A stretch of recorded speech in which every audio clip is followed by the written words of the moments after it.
Në Tiranë është realizuar operacioni më i madh ndaj prostitucionit. 55 persona janë arrestuar ose janë në masa të tjera për aktivitetin e paligjshëm që organizohej prej një 47 vjeçareje nga Kolumbia e që tashmë është shpallur në kërkim. Gjithashtu në rrjet rezulton të jenë përfshirë edhe 2 punonjëse të policisë.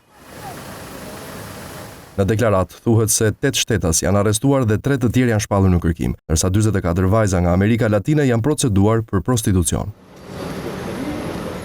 Shtetasja GR, 47 vjeçe, drejtonte këtë aktivitet nga Kolumbia dhe në Shqipëri bashkëpunonte me shtetasin Esu Lullari, 39 vjeç, që konsiderohet si personi përgjegjës për sigurimin e kushteve në Shqipëri për të ushtruar prostitucion. Mëtej 2 punonjëset e policisë e Muraj, 47 vjeçe, dhe Abrahaj, 34 vjeçe, vijonin punën me akomodimin e vajzave të trafikuara dhe përshtatin ambienteve ku këto shtetase do të ushtronin prostitucionin.